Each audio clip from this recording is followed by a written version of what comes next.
विद्येविना मती गेली, मतीविना नीती गेली, नीतीविना गती गेली, गतीविना वित्त गेले, वित्ताविना क्षुद्र खचले, एवढे अनर्थ एका अविद्येनं केले, असे ठणकावून सांगणारे क्रांतीसूर्य महात्मा ज्योतिबा फुले यांच्या द्विशताब्दी वर्षानिमित्त या स्पर्धेचे आयोजन केलेले आहे। या स्पर्धेमध्ये मी शोभा आंधळे डोईफोडे विषय घेऊन आलेले आहे, आजच्या समाजाला महात्मा ज्योतिबा फुलेंचे विचार किती प्रासंगिक। होय, खरोखरच 18व्या शतकामध्ये क्रांतीची विजय घेऊन जन्माला आलेले महान क्रांतिकारक महात्मा ज्योतिबा फुले यांचा जन्म झाला आणि त्या काळची परिस्थिती जी होती ती अतिशय विदारक होती। त्या काळामध्ये आपल्याच भारतीय बांधवांवर आपलेच बांधव अन्याय करायचे, अत्याचार करायचे, त्यांना छळायचे। जे उच्चवर्णीय होते ते क्षुद्र समजून आपल्याच बांधवांना अत्याचार करायचे। या अत्याचाराला मुक्त करायचे असेल, त्याच्यातून मुक्त व्हायचे असेल तर सगळ्यात अगोदर शिक्षण हे शस्त्र आहे आणि ते शस्त्र आपण वापरलेच पाहिजे, असा महात्मा ज्योतिराव फुले यांच्या मनात विचार आला आणि जसा विचार आला तसं त्या विचारावर त्यांनी कृती करायला सुरुवात केली।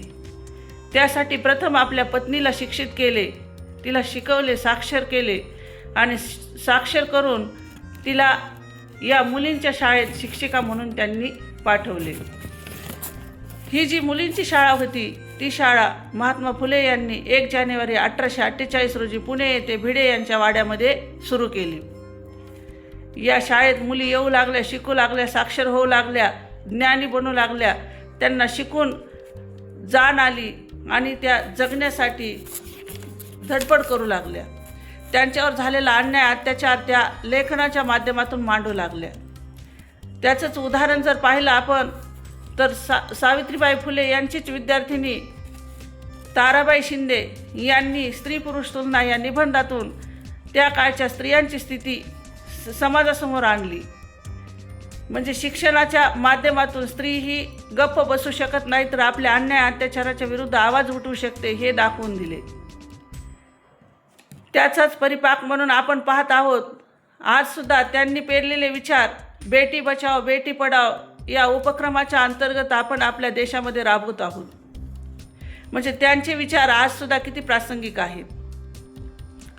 त्यानंतर त्यांनी शेतकऱ्यांसाठी आवाज उठवला। शेतकऱ्यांच्या शेतीमालाला भाव मिळत नव्हता, तो भाव मिळवून देण्यासाठी सरकारसमोर त्यांनी शेतकऱ्याचा आसूड या पुस्तकातून शेतकऱ्याची स्थिती कथन केली आणि त्याच माध्यमातून त्यांनी त्या तत्कालीन सरकारला शेतकऱ्यांच्या हिताचे निर्णय घेण्यास भाग पाडले। आपण आज पाहत आहोत वेळोवेळी ज्यावेळेस शेतकऱ्यांवर अन्याय होतो, अत्याचार होतो, त्यावर रस्त्यावर शेतकरी उतरतात। दिल्लीतले शेतकरी जसे रस्त्यावर उतरले होते ते त्याचंच उदाहरण आहे। 18व्या शतकात त्यांनी केलेली क्रांती आजसुद्धा आपल्याला किती उपयोगी पडते हे याच्यातून सांगता येईल। त्याचप्रमाणे अंधश्रद्धा निर्मूलन असेल, बालहत्या प्रतिबंध असेल किंवा बालविवाह प्रतिबंध असेल, बालविवाह प्रतिबंधामध्ये आपण पाहत आहोत आजसुद्धा समाज प्रगत झाला, शिकला, मुली शिकल्या, वेगवेगळ्या क्षेत्रात पोहोचल्या, वेगवेगळ्या क्षेत्रात त्यांनी आपले पंख फैलावले आहेत आणि यशातून त्या दाखवून देत आहेत। आपण स्त्री पाहत आहोत पाताळापासून अंतराळापर्यंत पोहोचलेली आहे, पण आजसुद्धा आपल्या समाजामध्ये बालविवाह थांबलेले नाहीत।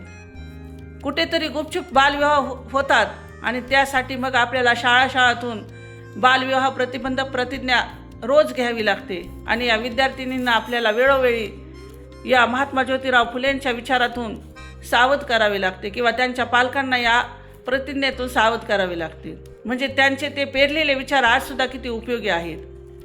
त्यानंतर त्यांनी फक्त बालविवाह प्रतिबंधच नाही तर अनेक गोष्टी केलेल्या आहेत।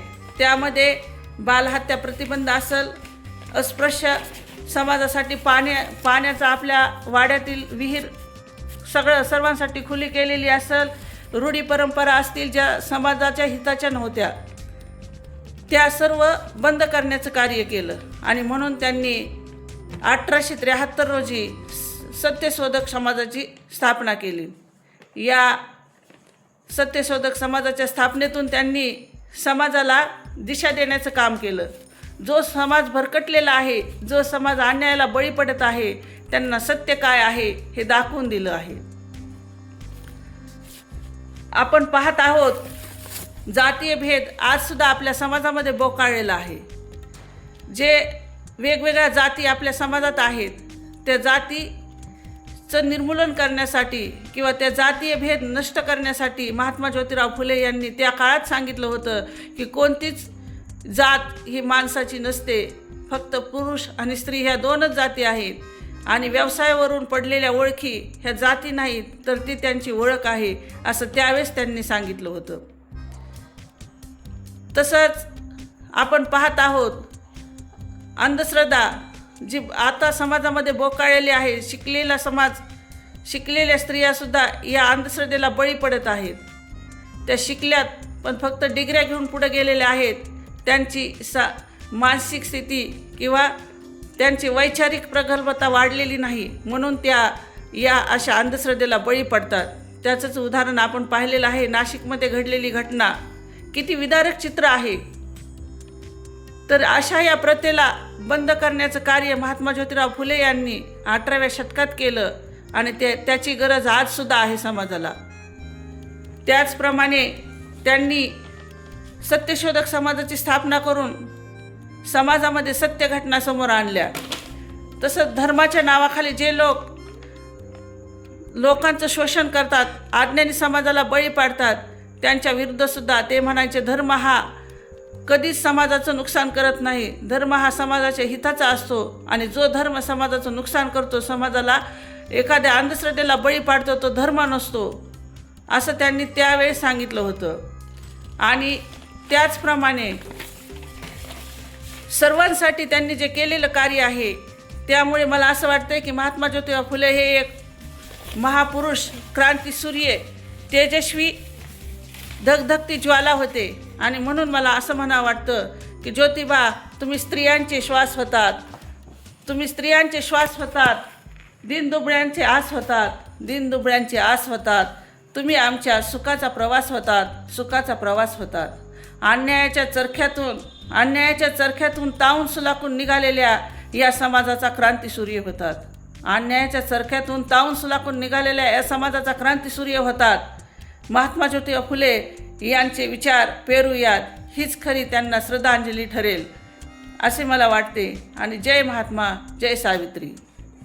प्रेक्षक हो, तुम्हाला आमच्या स्पर्धकाचा व्हिडिओ नक्कीच आवडला असेल. आता या स्पर्धकाला जिंकवून देण्यासाठी तुम्ही सुद्धा मदत करू शकता. या स्पर्धकाचा व्हिडिओ लाईक करून, तसेच स्पर्धकाला प्रेरित करण्यासाठी त्या व्हिडिओवर कमेंट करून आणि हो जास्तीत जास्त लोकांपर्यंत हा व्हिडिओ शेअर करून आणि हो हा व्हिडिओ शेवटपर्यंत पाहिल्याबद्दल आपल्या सर्वांचे मनपूर्वक आभार.